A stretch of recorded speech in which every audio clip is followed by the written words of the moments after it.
Evelyn Carter stood on the curb, staring at the house she had called home for over 25 years. The evening air carried a chill that pricked her skin through the thin fabric of her blouse. Just a week ago, her husband Richard's funeral had drawn friends and relatives from far and wide. They had gathered in the small church, whispering condolences, while Evelyn sat numbly in the front pew, her eyes fixed on the closed casket. Now, the mourners had returned to their lives, and Evelyn was left with the hollow silence of a life suddenly uprooted. But as she approached the front door, the first wave of dread hit her. The locks had been changed. She jiggled the handle again, her heart thundering. How could this be? Richard had handled everything: the mortgage, the bills, the deeds. She hadn't even thought to ask where the keys were kept. But that wasn't the worst part. Voices drifted from inside. Laughter, clinking glasses, and muffled conversations.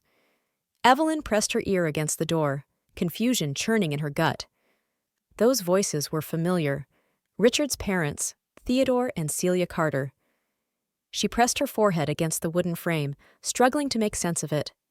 The house had been dark and empty when she left that morning to visit her sister. How did they get in? A sudden surge of anger propelled her to bang on the door. The laughter ceased. Moments later, the door swung open, and there stood Celia, her silver hair pulled back into a severe bun, her lips set in a tight, insincere smile. "Evelyn," Celia said, eyes darting past her to the street. "What are you doing here?" "What am I doing here?" Evelyn repeated, her voice trembling. "This is my house. Why did you change the locks?" Celia's expression hardened. "Your house?" She stepped aside, revealing the living room behind her. Boxes were stacked against the walls, some open, revealing Celia's porcelain figurines and Theodore's hunting trophies. "Richard didn't tell you, did he?" "What are you talking about?" Evelyn's eyes darted to the kitchen, where Theodore stood with a glass of whiskey in hand, watching her like a predator sizing up its prey. "This house was always in Richard's name," Celia said, folding her arms, "and now that he's gone, it's ours." Evelyn's knees buckled, and she gripped the doorframe for support. "No, he wouldn't do that." "Oh, but he did," Celia said, voice smooth as silk. "You might want to find somewhere else to stay. You can take your things, what little is left of them." Evelyn's mind reeled as she tried to process Celia's words. Had Richard really kept this from her? Had he really left her with nothing? And if so, why? Evelyn's vision blurred as she staggered back from the door. The ground beneath her felt unsteady, as though it had crumbled along with her sense of security. Celia stepped forward, her smile sharp and triumphant. "You're free to take whatever you left behind," Celia said, her voice dripping with false sympathy. "We've already gone through Richard's things. Most of it was garbage anyway." Evelyn's breath caught in her throat. Garbage? The photos of their honeymoon in Key West, the letters they wrote to each other when Richard was away on business trips, the antique jewelry box she inherited from her mother. Were those garbage too? "What did you do with my things?" Evelyn asked, her voice shaking. "Oh, don't worry," Theodore said, finally stepping into view, his presence looming. He was a large man with broad shoulders and a face that always seemed to be set in a scowl. "We boxed them up. They're in the garage." Evelyn forced herself to stand tall, her fists clenched. "I want to see the deed to the house. Show me where Richard signed it over to you." Celia's eyes flicked to Theodore, a silent exchange passing between them. Then she shrugged, her shoulders delicate and dismissive. "We'll get to that. Right now, we're still sorting through all the legal stuff. You know how complicated these things can be." But Evelyn wasn't buying it, not anymore. "Richard never told me anything about this. We were married for 25 years. You expect me to believe he left me with nothing?" Celia's expression darkened, her smile vanishing. "People keep secrets, Evelyn," she said, her voice low. "Maybe you didn't know your husband as well as you thought you did." Evelyn felt as though she'd been slapped. She stepped back, swallowing hard. The words echoed in her mind, each syllable a knife twisting deeper. Celia's eyes glinted with a cruel satisfaction, and Evelyn knew in that moment that she was being lied to. But why? Before Evelyn could gather her thoughts, a black SUV pulled into the driveway. Out stepped Marcus, Richard's younger brother. He adjusted the collar of his designer coat, his expression smug and self-satisfied. "Well, well, looks like the gang's all here," he said, his gaze sweeping over Evelyn dismissively. "What are you doing here, Marcus?" Evelyn asked, her voice tight. Marcus leaned against the hood of the car, pulling a set of keys from his pocket and tossing them into the air. "Just picking up a few things. I'm moving in too." The air was sucked out of Evelyn's lungs. "Moving in?" Celia clapped her hands together, as though hosting a grand unveiling. "Of course! Richard would have wanted his family close. It's what he would have wanted, after all." Evelyn's jaw clenched. "This isn't right," she said, her voice trembling but firm. "I don't believe you. I want to see the papers." Marcus chuckled, sliding his sunglasses back over his eyes. "Oh, sweetheart, you're not in a position to demand anything." Evelyn turned away, her eyes stinging. The realization sank in deeper. She was utterly alone, and they knew it. They were using her grief, her shock, her disorientation against her. But beneath the ache, a spark of defiance flickered. If Richard had hidden something from her, then she would find it. And if the Carters thought they could bury her in lies and false paperwork, they had another thing coming. Evelyn sat at Lila's kitchen table, her hands wrapped tightly around a mug of cold coffee. The encounter with Marcus replayed in her mind like a broken record. His smug expression, the way he leaned in close, his words laced with veiled threats, it all made her skin crawl. "I need to talk to Robert Landon," Evelyn said, her voice flat. Lila nodded, eyes fixed on her. "Do you think he's in on it?" Evelyn shook her head. "I don't know, but Richard trusted him. Maybe he can give me some answers." Lila pulled out her phone, typing quickly. "Got his office address. It's only a few blocks away." Evelyn stood, grabbing her coat. "I'm going now." The walk felt longer than it should have. Every sound, every passing car made Evelyn flinch, half expecting Marcus to appear again. When she finally reached the law office, she hesitated.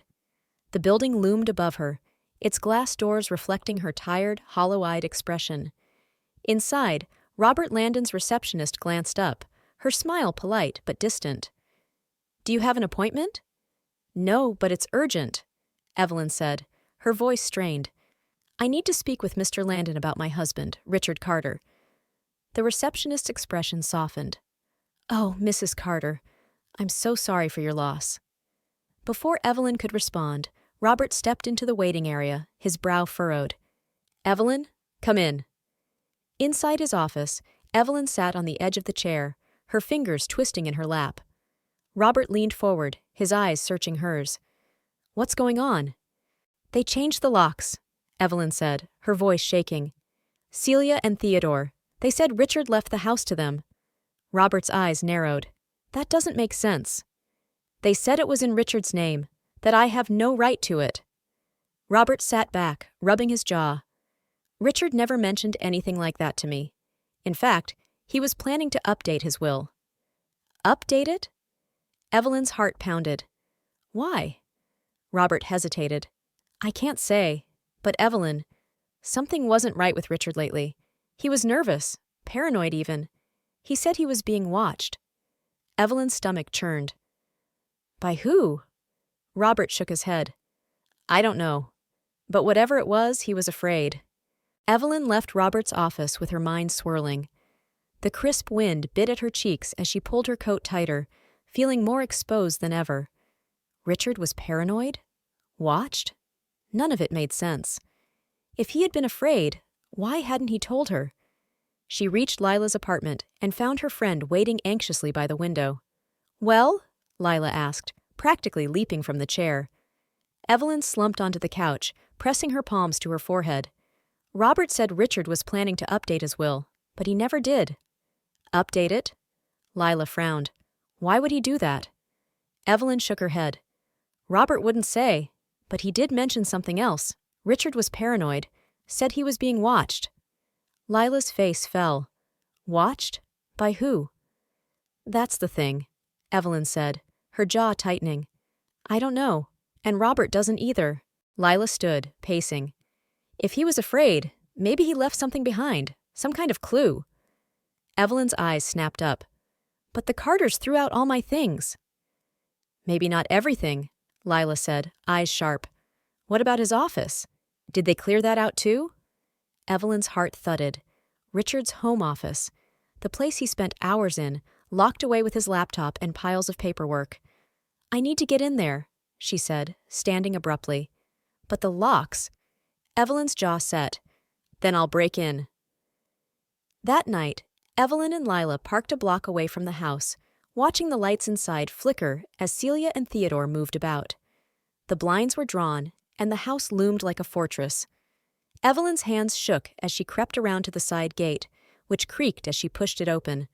Lila followed close behind, glancing nervously over her shoulder. If we get caught. We won't, Evelyn whispered. They're in the living room. The office is at the back.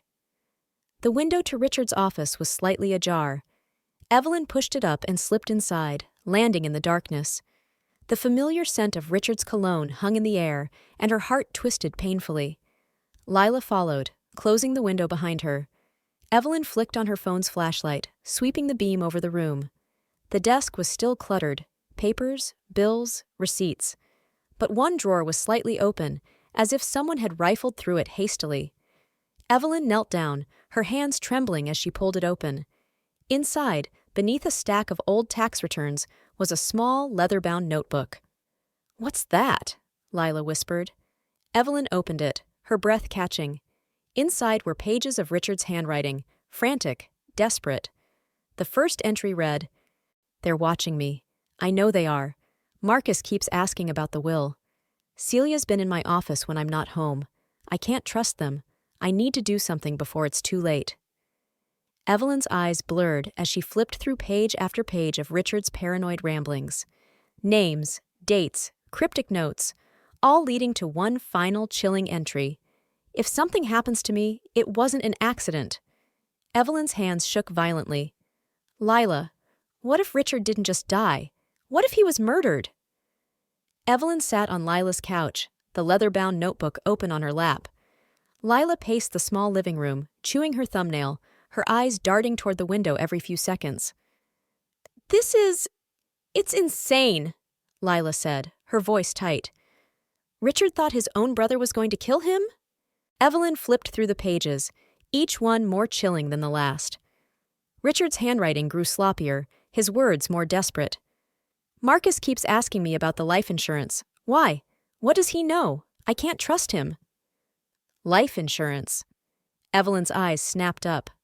Do you remember if Richard ever mentioned a life insurance policy? Lila shook her head. Not to me, but if Marcus was asking about it, it must be significant. Evelyn's mind whirred. If Richard had a life insurance policy, and if Marcus was probing him about it, then there was a chance that the payout was the real motive. But why would Marcus need that money? And did Celia know? I need to find out if there was a policy, Evelyn said, standing abruptly. Robert might know. Before Lila could respond, Evelyn's phone vibrated on the coffee table. Unknown number. Evelyn's heart hammered as she answered. Hello? There was a pause. Then a slow, deliberate breath. I know what you're doing, a male voice said. Evelyn's throat tightened. Who is this? You think you're so smart, don't you? Snooping around, asking questions. You should really mind your own business, Evelyn. Click. Evelyn dropped the phone, her whole body trembling. Lila rushed over, grabbing her shoulders. Who was that? I don't know, Evelyn whispered, staring at the phone as though it might spring to life again. But they know. They know I'm looking. Lila's eyes darkened. You need to go to the police. With what? A notebook full of paranoid ramblings? Evelyn shook her head. They'll say I'm the one losing it. Lila bit her lip. Then we need real evidence. The life insurance policy. If Marcus was pressuring Richard about it, there has to be a record. Evelyn nodded, her mind already racing. If Richard was afraid of Marcus, maybe he left a copy somewhere safe. But where? Lila's eyes brightened. What about the storage unit? Evelyn frowned. What storage unit? Lila leaned forward, lowering her voice. A few months ago, Richard asked me if he could use my name to rent a storage unit. Said it was for work documents, stuff he didn't want cluttering up the house. Evelyn's pulse quickened. Do you still have the key? Lila nodded. And the address. Evelyn grabbed her coat, adrenaline coursing through her veins. If Richard had been hiding something, it had to be in that storage unit. And if Marcus was watching her, he couldn't know she was onto him. Not yet. The storage facility loomed in front of them, its gray exterior stark against the darkening sky. Evelyn's pulse raced as Lila fumbled with the key, her hands shaking. Are you sure about this? Lila whispered, her eyes darting nervously around the empty lot. Evelyn nodded, her jaw set. If Richard was hiding something, it's in there. The lock clicked open, and Lila pushed up the metal door. A cold draft swept out, carrying the stale scent of cardboard and dust. Evelyn stepped inside, eyes adjusting to the dim light. Boxes were stacked haphazardly, some labeled, others not. In the corner sat a metal filing cabinet, its top drawer slightly ajar. Lila closed the door behind them, her breath fogging the air. Where do we start? Evelyn moved to the cabinet, pulling open the drawer. Inside were folders, each meticulously labeled with dates. She flipped through them. Bank statements, insurance, legal. Her fingers stopped on a folder labeled life insurance. Her heart hammered as she pulled it out and opened it. Inside was a single document, a life insurance policy worth $500,000. The beneficiary, Marcus Carter. Evelyn's knees buckled. It's him, Marcus. He was going to get $500,000 if Richard died. Lila's eyes widened. But why would Richard name Marcus? Why not you? Evelyn shook her head, her pulse pounding in her ears. Unless he didn't. Unless Marcus somehow changed it. Lila moved to another box, lifting the lid. Inside were more files, loose papers, and a black USB drive. Evelyn, she whispered, holding it up. Evelyn snatched it, her hands trembling. We need to see what's on this. A loud bang echoed outside. Both women jumped, eyes locked on the door. What was that? Lila whispered. Evelyn's heart raced. Footsteps crunched against the gravel outside, growing louder. Someone was approaching. Evelyn shoved the life insurance folder into her bag and grabbed Lila's arm. We have to go, now. They slipped through a side exit, running down the narrow alley between the storage units. Behind them, the sound of the storage unit door being thrown open echoed through the lot. Evelyn dared a glance back. The tall, dark figure of Marcus stood framed in the doorway, his eyes scanning the area like a predator searching for prey. Evelyn gripped Lila's hand tighter, pulling her forward. Keep running. Back at Lila's apartment, Evelyn's hands shook as she inserted the USB drive into Lila's laptop. The screen flickered, and a single folder appeared, labeled Final Words. Lila leaned over her shoulder, eyes wide. What do you think is on it? Evelyn swallowed hard. Only one way to find out. She clicked on the folder, revealing a series of audio files, each labeled with a date. The most recent file was dated just 3 days before Richard's death. Evelyn's heart pounded as she clicked on it. Richard's voice crackled through the speakers, tense and shaky. If you're listening to this, something has happened to me. They're closing in. Marcus keeps asking me about the will, about the insurance. He wants me to sign over the house, but I won't do it. I can't. Evelyn doesn't know. She thinks everything is fine, but it's not. Evelyn's breath caught. Richard's voice sounded small, defeated. Marcus said he'd make me pay if I didn't do what he wanted. And Celia, she's in on it too. They're both trying to push me out, to get me to sign over everything. I have to protect Evelyn. I have to make sure she's safe. The recording ended abruptly. Lila's hand flew to her mouth. Oh my God, he knew they were after him. Evelyn felt as though the ground was slipping away beneath her. Marcus and Celia, they were working together. Lila closed the laptop, her expression grave. If they find out we have this. Evelyn nodded, her jaw clenched. They'll come after me next. A loud banging echoed through the apartment. Both women jumped, eyes darting to the door. Evelyn! A man's voice bellowed from the other side. Open up! I know you're in there! Marcus. Evelyn's blood ran cold. Lila grabbed her arm, dragging her toward the back door. Come on, we have to go! They slipped out the back, racing down the fire escape as Marcus's pounding grew louder. Evelyn's mind raced. How did he know where she was? Was he tracking her phone? Watching the apartment? They ran down the alley and into the main street, gasping for air. Evelyn's eyes darted around, searching for a safe place. "We need to go to the police," she said, her voice breaking.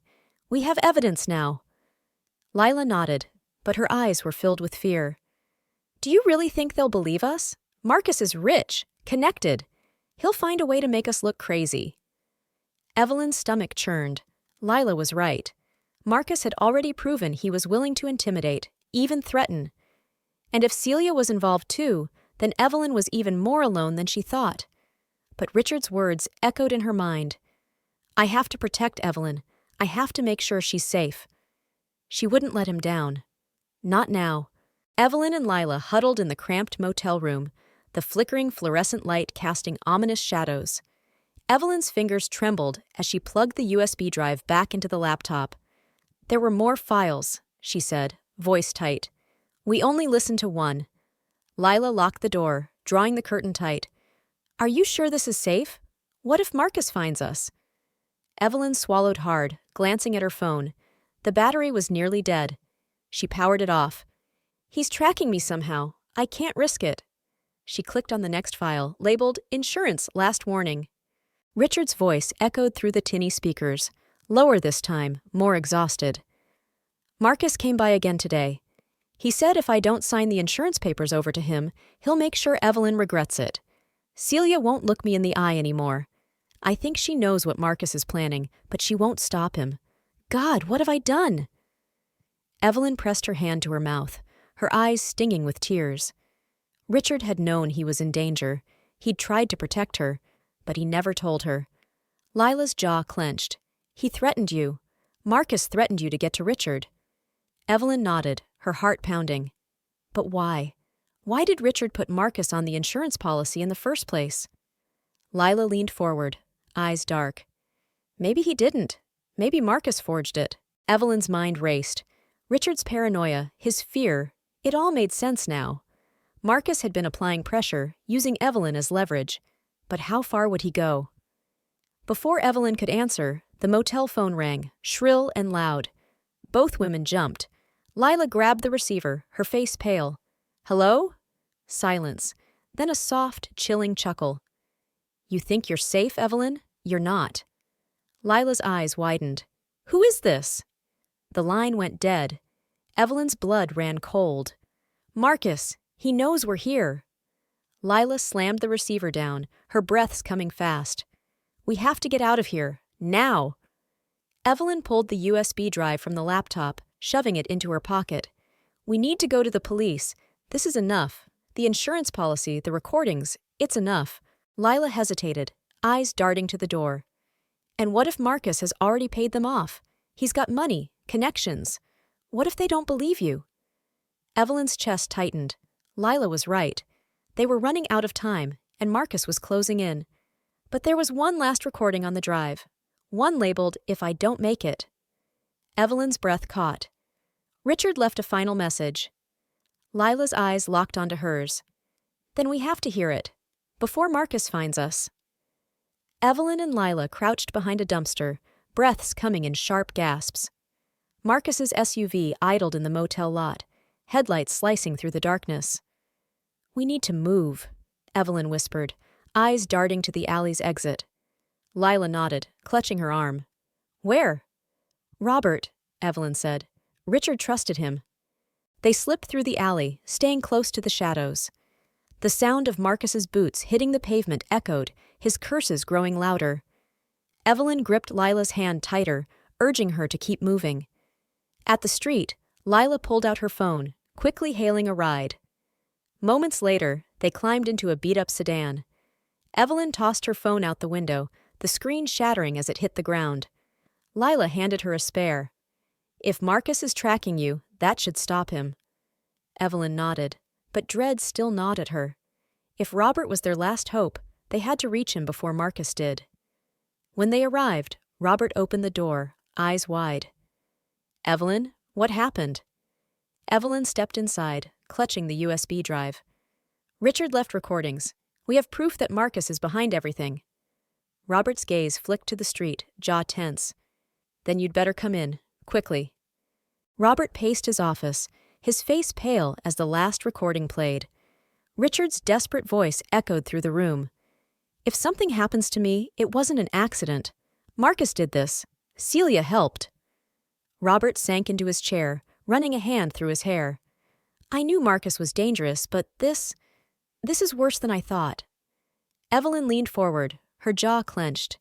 He's been following me. He found us at the motel. He knows we have this. Robert straightened. You need to get to a safe place. I can take this to a trusted investigator, someone outside of Marcus's reach. Lila shook her head, her eyes wide. What if Marcus finds out? He's already threatened Evelyn. He won't stop until she's dead. Robert's eyes darkened. Then we need to act fast. Evelyn dug into her bag and pulled out the life insurance policy. Richard said he never changed the beneficiary. Marcus must have forged it. Robert scanned the document, eyes narrowing. Look here. The signature is wrong. Richard always signed with a middle initial. This one doesn't have it. Evelyn's heart pounded. That's enough to prove forgery, right? Robert nodded. And it's enough to open an investigation. A car engine roared outside. Headlights flooded the office. Evelyn's blood ran cold. Lila moved to the window, her face paling. It's Marcus. Robert stood quickly, locking the door. There's a back exit. Take the USB and the insurance policy. Go now. But what about you? Evelyn asked, her heart hammering. Robert met her eyes, his jaw set. I'll stall him. Just go. Evelyn grabbed Lila's hand, and they sprinted down the hallway, the sound of Marcus's pounding fists echoing behind them. Evelyn! Marcus's voice boomed, venomous and close. You can't run forever! Evelyn and Lila burst through the back door and into the alley, cold air stinging their faces.